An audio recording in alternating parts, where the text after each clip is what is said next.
I'm Dave Baker. And I'm Andrew Price. Welcome to Deep Cuts, the podcast where we pick a topic and walk you through the ins, the outs, and the nitty-gritty so you can appear like an interesting and idiosyncratic person at your next forced social function.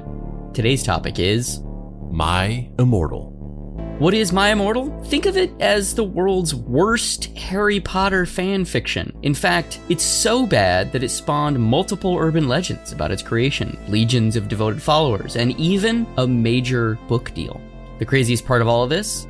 No one knows who the true author of My Immortal is, even to this day.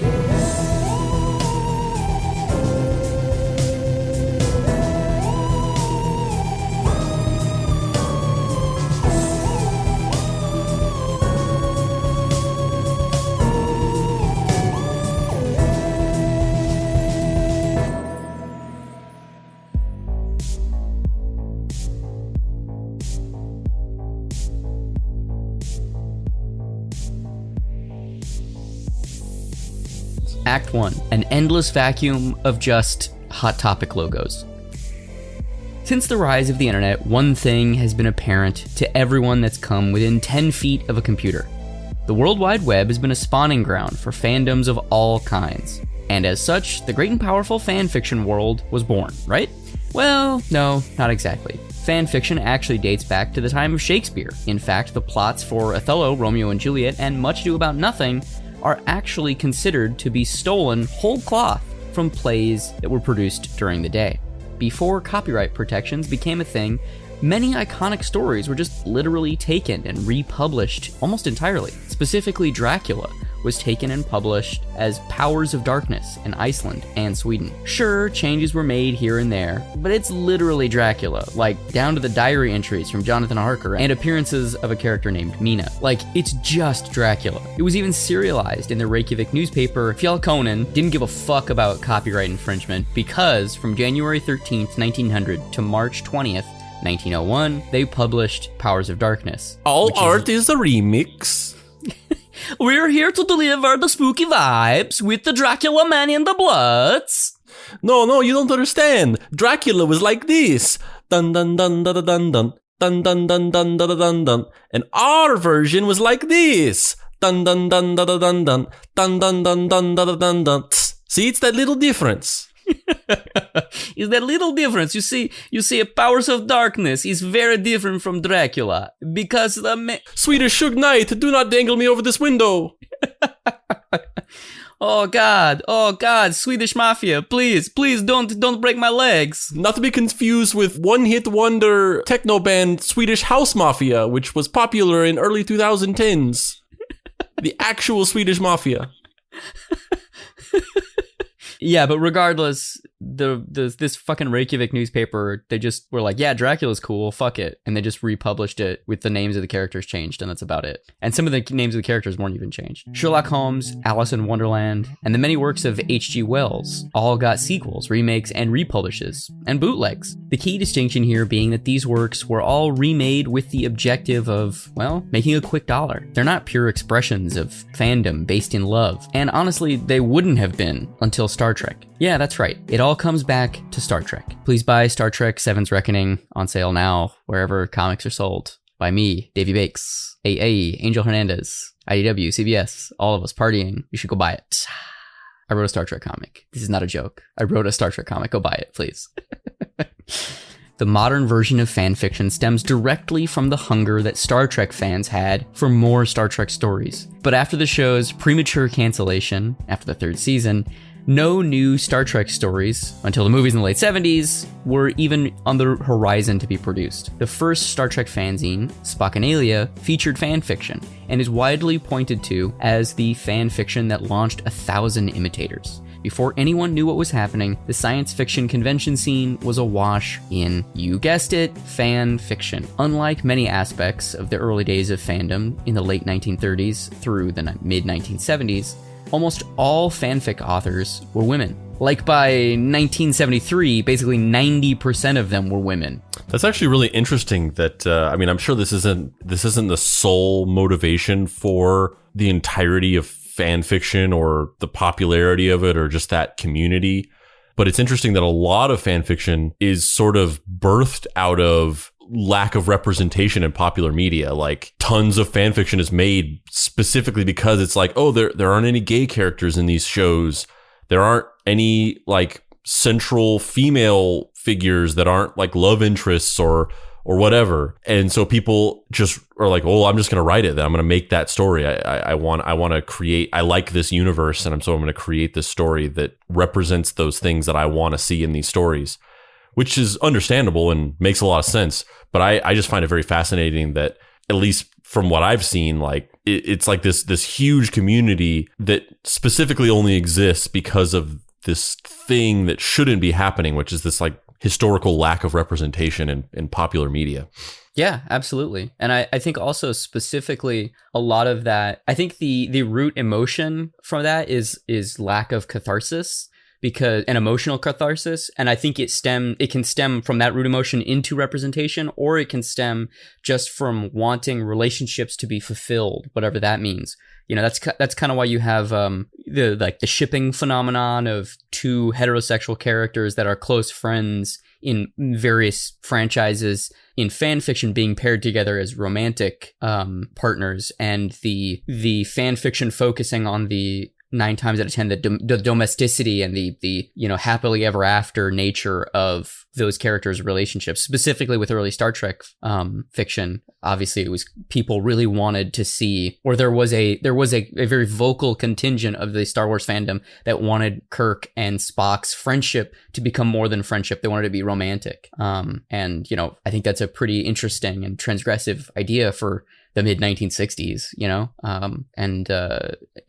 it basically, that one ship is like the Helen of Troy that launched 1,000 fan fiction franchises. This trend would continue throughout the early life of fan fiction and onto the internet. In addition to many of the mail-away zine distributors that would publish fan fiction, early Usenet groups used electronic mailing lists to establish discussion and review boards. The subculture grew and grew and grew. And we've talked about this a few times kind of on previous episodes, but the reason that Mulder and Scully got together on the show is because Chris Carter never intended the characters to be romantically involved, but there were big contingents of the fan base that really felt that there was a connection between Gillian Anderson and David Duchovny, and that ended up influencing the show.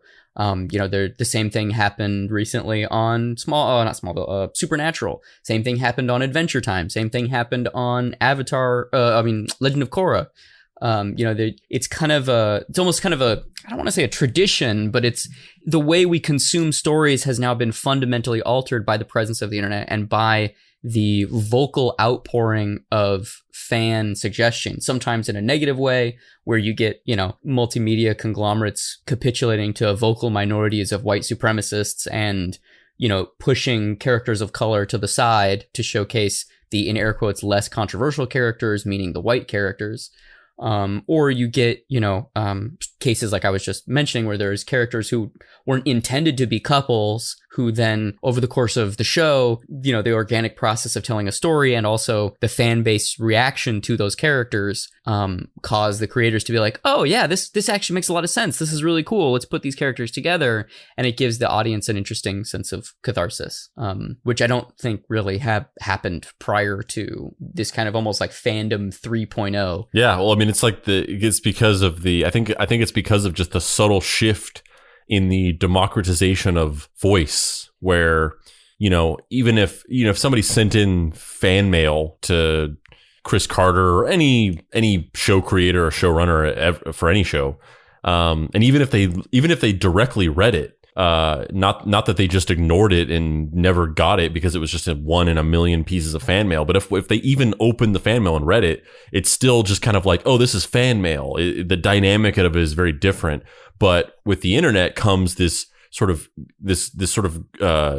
evening of the playing field, or the great equalizer type thing, where these creators like Rebecca Sugar, or especially newer ones like X-Files was kind of even almost a different situation because the internet was new, or at least as a public tool used for recreational pursuits. It was a new thing. But especially now where you have like Rebecca Sugar or Pendleton Ward or Eric Kripke, or I guess he was less involved with the whole Tumblr stuff coming back in because he had already left the show by the 5th season.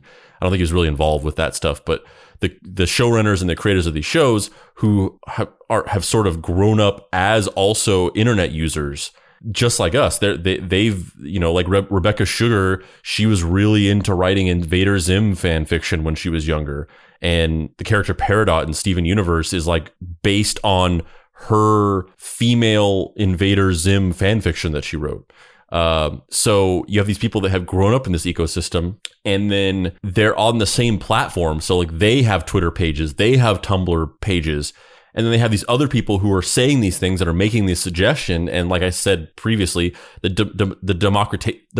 democratization of like, oh, like you're posting from your Twitter page, which is kind of at the same as mine. I have more followers, I guess, but like it feels like it's coming from the same level. So I feel like just that subtle change in dynamic just makes people probably take these things more into consideration than they ever would have if it was just like fan mail or some person running it up to you on the street and being like, these people should be together or whatever.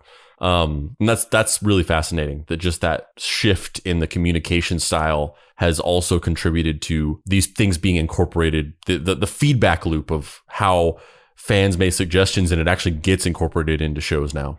Well, especially because it's like, it's not just like you said, like, prior to everything being online, it would take a massive coordination of logistical effort. Like when Star Trek got canceled the first time after season 2, and then they, the Star Trek fans got it reinstated by at that point, the largest letter writing campaign in history. That took tons and tons and tons of effort.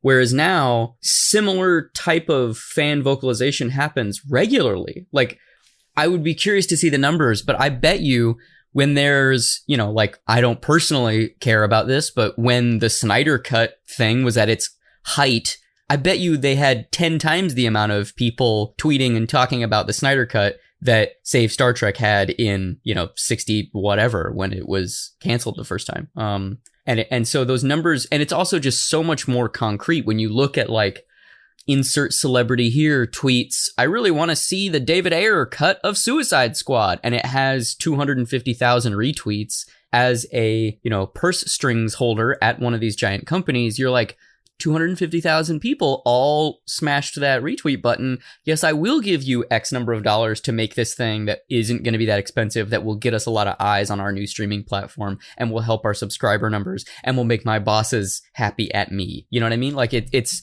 the jump there is very, it's easy to make. It's easy to calculate. And so it's interesting when those people do come out and why they come out. And, when you have somewhat toxic fandoms like Star Wars or some corners of Star Trek, where there are these people who have views that are very, very entrenched and might not always be positive. Obviously the Star Wars fandom right now, since the Disney handover, there's been a lot of kerfluffle back and forth about, certain group of the fandom feeling like the movies are not targeted at them and being resentful of that.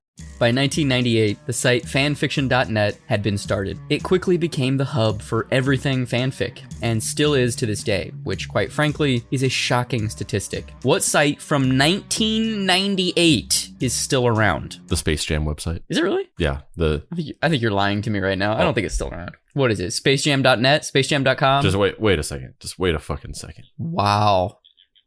Why is it still up? Did they just like prepay for like 50 years? Wow, this is some solid work. Look at this. Space Jam, characters, names, Junior Jams, the lineup, Planet B-Ball. That's shocking. What else from 1998 is still even around to this day? What site? You said what else? Implying that you think that everything before 1998 has been destroyed, yeah, like the Langoliers. What site from 1998 is even still around today? The site gave birth to subcultures within subcultures. Hockey fanfic, Star Wars, X-Files, Presidents, fucking Michael Fassbender, James McAvoy shipping fic, and loads and loads of others. It spawned whole careers. E.L. James's 50 Shades of Grey was originally written as a Twilight fanfic. Anna Todd wrote a One Direction fanfic in 2013, which she titled after. This has gone on to be republished with all the main characters' names changed and is now a major motion picture as well. Most fanfictions have a couple key building blocks that are associated with them that kind of dovetail into what we were talking about earlier in terms of representation and catharsis. I just kind of wanted to talk about a couple of those building blocks briefly as we go on, because it'll become apparent how these building blocks are so deeply entrenched in fanfic that it'll show up later in My Immortal. One of the kind of basic components is that there's either a self-insert character, which is usually like not like an amalgam. It's not really a character. It's literally the person writing the fanfic. Or there's a kind of romantic or power fantasy element to the story that self-insert carries out and resolves. In a lot of Star Trek fanfiction, it's like the main character, the self-insert, the Mary Sue, for lack of a better term, becomes the captain of the Enterprise and gets to make out with whichever of the female characters the writer is really obsessed with, and they pilot the ship through whatever they have to do and they solve the problem. I mean, it's a pretty apparent trope that most fanfiction exercises, but I feel like it's worth really, pointing at and saying this is what it is, because as we go forward, it's going to be very apparent, and it's going to be very apparent how that formed My Immortal, and also was it purposeful or just somebody really living out their fantasies. All of these successes have come from one place and one place only, fanfiction.net. To say that fanfiction.net is responsible for large swaths of internet culture would be a massive understatement. The site, much like the internet itself, has reinvented itself over and over and over again to stay relevant with the times. And yet, the subject of this episode is still the weirdest, most bizarre, and most obsessed over thing to come out of this very dark corner of the internet.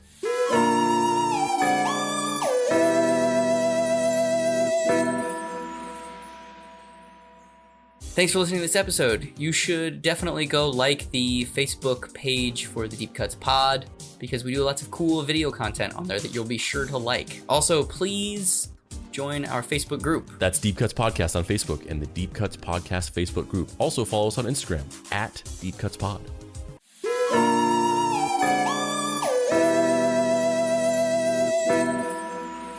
Act 2, Wingardium Leviosa.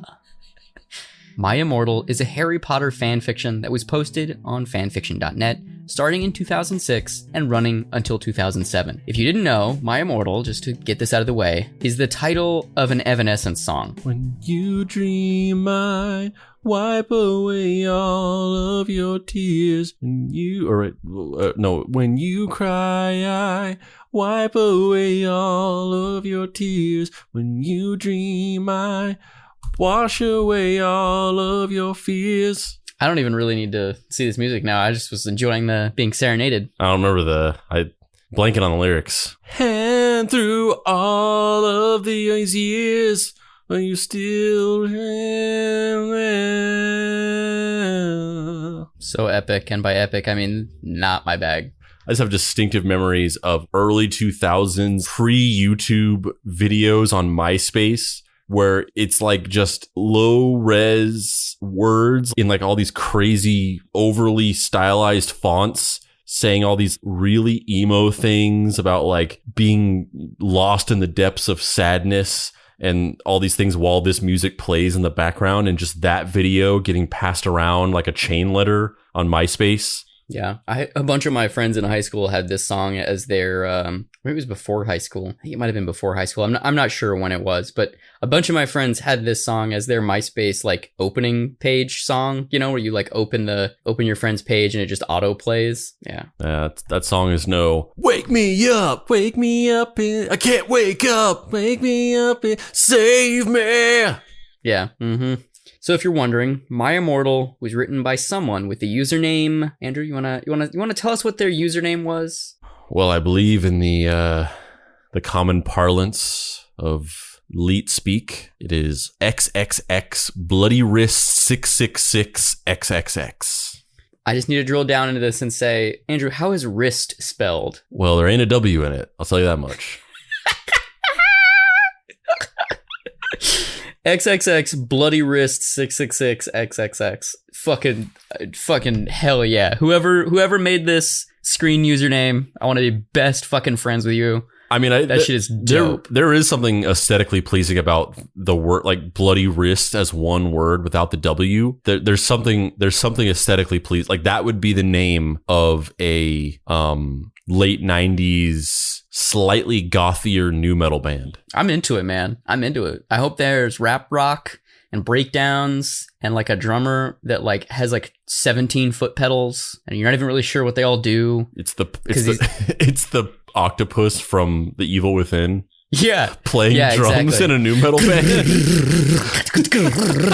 we're evil within. Bloody wrists. Yeah, I'm into it. To put a fine point on it, My Immortal is a goth fan fiction using Harry Potter characters and a Mary Sue stand-in character named, Andrew? Ebony Darkness Dementia Raven Way. How is darkness spelled? For some bizarre reason, because there's no, unlike wrists, the word is spelled correctly. There's no missing letters. And yet, between dark and ness, as if a letter has been removed and they've created a contraction, there's an apostrophe. Yep. Also, I need to point out that Ravenway sounds like it might be like an Englishified last name. Yeah, but it's 2 words. It's 2 words because whoever wrote My Immortal was obsessed with My Chemical Romance. So the character's last name is Way, as in Gerard Way. Yeah, it's obviously a thing like a lot of people did on MySpace. In fact, I had a MySpace friend, and then it briefly transitioned over into a Facebook friend. Who was just a friend of a friend who I didn't know them very well, but casually was around them in certain circles. And then they added me on MySpace. And for the longest time, I thought her name was her last name was Wince. So her first name was blank, blah. And then on MySpace, her last name was Wince. And I thought that was her name. And then it wasn't until years later that somehow I became aware that her actual last name was something. And I realized that it was just her, like, you know, because Pete Wentz, who was I was trying to place it in my head. I was like, who's the guitar player from Fall Out Boy? And she had just had that as her name in that way of like, he's my husband. But she had just left it that way for years. I'm probably long after she gave a crap about Fall Out Boy anymore, because it was like in 2010 at that point. But yeah, a lot of people did that, and so it's clearly her just doing that thing where it's like, oh, he's my husband. Gerard Way's my husband. But I mean, and the other things are just generic gothy things: ebony, darkness, raven. It's not dark. It's not darkness though. It's darkness. The one that sticks out though as just not really being gothy at all is just dementia. Like, yeah, she just has. Yeah, they just have a horrible like brain, like a horrible neurological disease. My Immortal Mary Sue character's name is like Michael Graves pancreatic cancer Way. Obsidian volcano 4th stage lymphoma Manson. Dude, Obsidian volcano 4th stage lymphoma Manson. I feel like we got to do something with that character. I'm into that. Yeah, you know, if you haven't gathered by the way we're dogging on this fan fiction sucks. And we're going to get into just how bad it sucks in a minute. But to clarify, this character and all the other Harry Potter characters within the fan fiction were goths, emo kids, and, you know, vampires, because fan fiction. My Immortal is widely regarded as the worst fan fiction of all time. It's so bad, in fact, that it's taken on a cult following, like The Room or Plan 9 from Outer Space, but a fanfiction for Harry Potter. The key distinguishing factor that separates it from the previously mentioned cult genre entries is that they all have idiosyncratic authors who are viewed as outsiders and artist savants on a good day, or fucking idiots the rest of the time. My Immortal, like so much of what happens on the internet, does not have an official author. XXX Bloody Wrist 666 XXX was claimed to be run by a girl named Tara Gillespie. She would run autobiographical footnotes in many of the chapters, some of them even outlining her relationship with her best friend, Raven. However, her true identity has still not been substantiated even till today. It's like